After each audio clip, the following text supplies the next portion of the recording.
শুভ সকাল বন্ধুরা, welcome back to my channel Bulti lifestyle. কেমন আছো তোমরা সবাই? আশা করি সবাই খুব ভালো আছো। আমি তো একদম বিন্দাস আছি। তো আজকে দেখো দুজনে একসাথে ঘুম থেকে উঠেছি।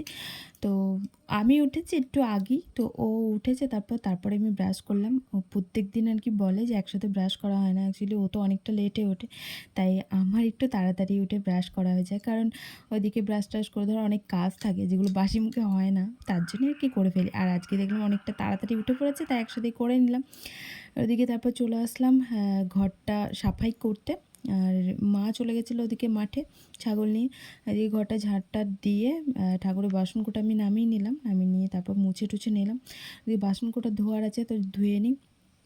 বাসনগুলো ধুয়ে নিয়ে এদিকে চলে এসেছি। আর ক্যামেরা স্ট্যান্ডটা একটুখানি গোলমাল করছিল, তাই তোমাদেরকে কিছু শ্যুট করে দেখাতে পারিনি।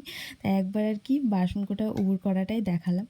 এদিকে স্নান টান করে একদম সমস্ত কাজ বাজ সেরে আমি চলে এসেছিলাম পার্লারে। এদিকে বৃষ্টিও হচ্ছিলো, ঢোকার আগে তোমাদেরকে দেখিয়ে দিলাম যে বৃষ্টি হচ্ছিলো টিপটিপ করে। তো চলো ভেতরে যাই। আর আজকে আমাদের একটা সুইট কাস্টমার এসছে, তো সেটা তোমাদেরকে দেখাবো। তো এইদিকে কাকুলিদি বাচ্চার মতন দেখো বৃষ্টি অনুভব করছিল, মানে আমি এসেছি তারপরে আমার সাথে আর কি বাইরে এলো বৃষ্টি দেখে।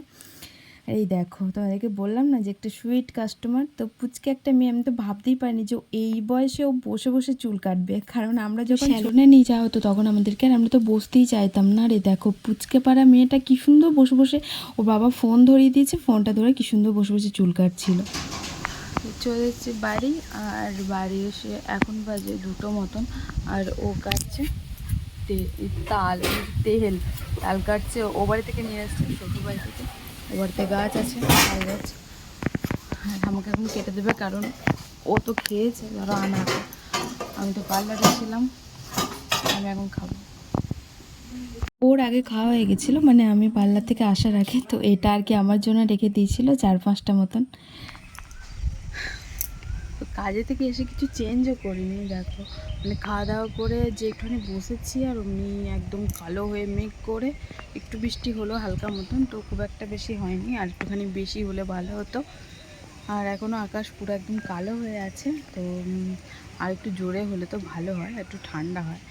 আর এগুলো এখন ঠিক মতন ভেজে নিতে দেখলে বুঝতেই পারবে, তেমন বৃষ্টি হয়নি, ওই ছিটে ফোটা আর কি। ছিটে ফোটা বৃষ্টি দিয়ে দেখো জল জমেছে। আর আমি যাবো এখন কাজে। চলো নিচে যাই। বেশ ভালো লাগে বৃষ্টির শেষে একটুখানি আসতে, মানে আবহাওয়াটা বেশ ঠান্ডা ঠান্ডা হয়ে গেছে, তো ভালো লাগছে। ভেজার প্রচণ্ড ইচ্ছা ছিল বৃষ্টিতে, কিন্তু এমন টাইমে বৃষ্টিটা আসলো যে ভিজতে আর পারলাম না। কারণ ধরো বিকালবেলাতে এসছে, এবার সকালের দিকে আসলে আবার ভেজা হয়, আর বিকালবেলাতে আমি তখন ঘুমাচ্ছিলাম, না হলে আবার ভেজা টেজা হতো। আর এখনও আকাশ মেঘ করে আছে, হয়তো রাতে হতে পারে। গুড ইভিনিং বন্ধুরা। তো লং ছুটি নেওয়ার পর আজকে যাচ্ছি পার্লারে, অনেক দিন পর। তো 3 দিনটা যাইনি, তো চলো একবারে পার্লারে দেখা করছি। আর আজকে বৃষ্টিটা হলো, তো সেরকম মতন হয়নি। প্রচণ্ড গরম করছে, প্রচণ্ড, মানে নেওয়া যাচ্ছে না এত গরম। তো চলো পার্লারে গিয়ে দেখা করছি, টাটা। চলে এসেছিলাম পার্লারে একটু কাজবাজ করার পর আমাদের চা দিয়ে দিয়েছিল। তো চা বিস্কুট খাওয়ার পর ওদিকে বর ফোন করছিল বারবার করে বাড়ি আসার জন্য, আর ও আর থাকতে পারলো না, তাই নিতে চলে এসেছিলো। তো চলো আজকে মতো ভিডিওটা তাহলে এখানেই এন্ড করছি। টাটা, গুড নাইট, ভালো থেকো সবাই।